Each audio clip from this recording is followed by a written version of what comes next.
Alright, in this video, we're going to be learning about magnetic field intensity due to a straight current carrying wire using BIOT SAVART law. And to understand what really is going on in this video, you must have a clear understanding of what integral calculus is and its applications. It's just going to make the process much more easier. So yeah, let's get down to it.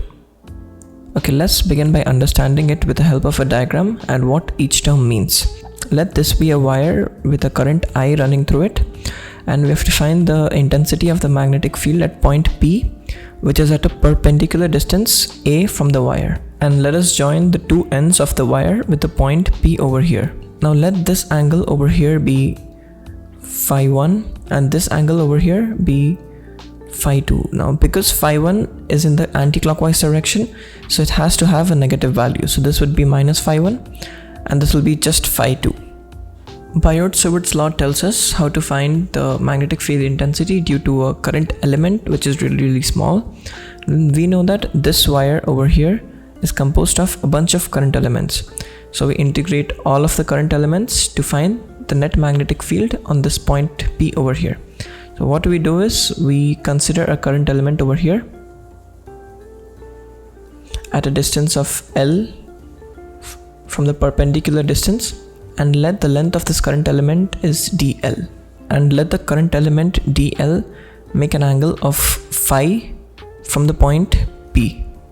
Note that the negative phi 1 and phi 2 are constant angles, and this phi varies from this point to this point because we have to add up the current elements in this wire varying the angle phi. And let the distance from point P to dl be r and the angle between them be theta. Now let's play with this triangle over here. So let this point be A, this point here be P, and this point is P over here. So this angle would be 90, and from here we know that the sum of all the interior angles equals 180. So theta plus phi plus 90 equals 180. From here the value of theta would be 90 minus phi. We are going to remember this identity as it's going to be useful in the equations we are going to be using next. We are done enough with the diagram, so let's put this to the side and move on to the equations. Okay, so according to BIOT SAVART law, dB equals mu naught over 4 pi current I times dl sine theta over r squared. Now this equation will help us to find the magnetic field due to this current element over here. But what we really are after is this wire over here. So we integrate this equation on both the sides. So if we integrate it, we get B equals mu naught over 4 pi I dl times sine theta over r squared. As we learnt before, theta equals 90 minus phi, so that will be sine 90 minus phi. From the trig identities, we know that sine 90 minus phi equals cos phi, so this would become cos phi, and we plug in this value in this equation. So we get B equals integral mu naught over 4 pi I dl times cos phi over r squared. Now the variable quantities in this equation are our r over here. A is constant, so we take out all the constants, we get B equals mu naught over 4 pi times I integral of dl times cos phi over r squared. Now if you see, we have two quantities that are variable, so we have to write r in terms of phi so that we can integrate this function. So what we can do is consider this triangle over here. Now cosine phi of this triangle would be cosine phi equals adjacent side A over r. Now if you simplify this, we get r equals A over cosine phi. Now we plug in this value in this equation. So we get b equals mu naught over 4 pi times I integral dl times cosine phi over a squared over cosine squared phi. Now from here a squared is constant and we take the denominator to the numerator. So we get b equals mu naught over 4 pi times I over a squared and then dl times cosine phi cosine squared phi. Now let's not multiply this and make it cube because we will be able to simplify it further. Now we do not want the dl over here as we have to integrate it in terms of phi.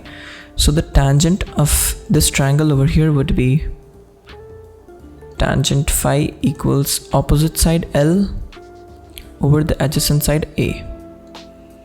On simplifying this further, we get L equals A times tan phi, and we differentiate on both sides with respect to phi. So that would give us dl over d phi equals A is a constant, so it comes out A times the derivative of tan phi is secant squared phi. So from here we can write dl equals A times secant squared phi times d phi.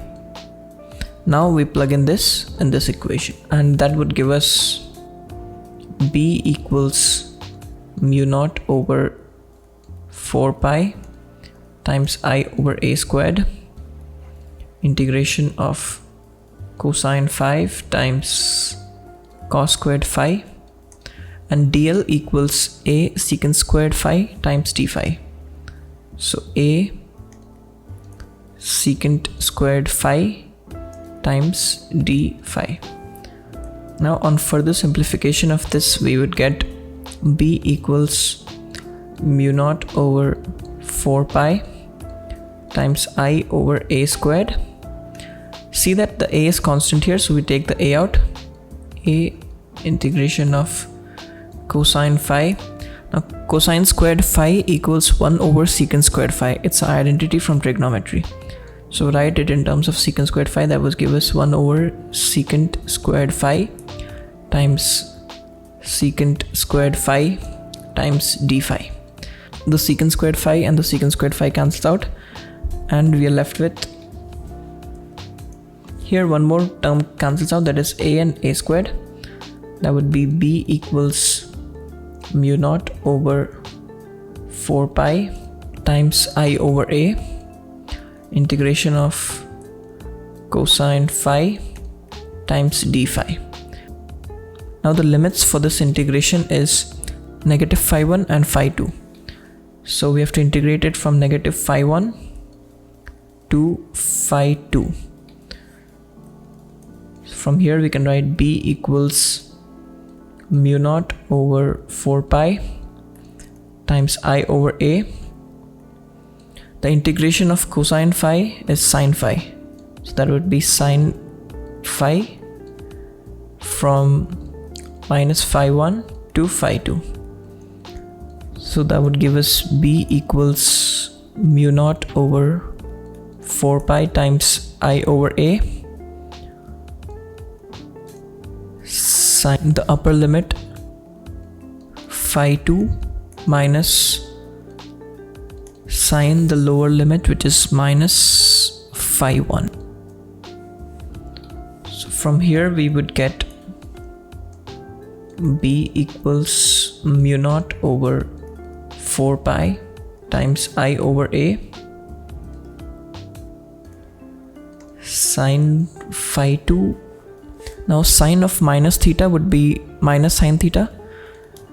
Sine of minus theta equals minus sine theta. So we can write it as minus of minus sine phi 1, which leads us to a final equation, which is b equals mu naught over 4 pi I over a times sine phi 2 plus sine phi 1. And from this equation, we can find the magnitude of the magnetic field due to a current carrying wire. For integrated pi, I'm Kaustubh Dev.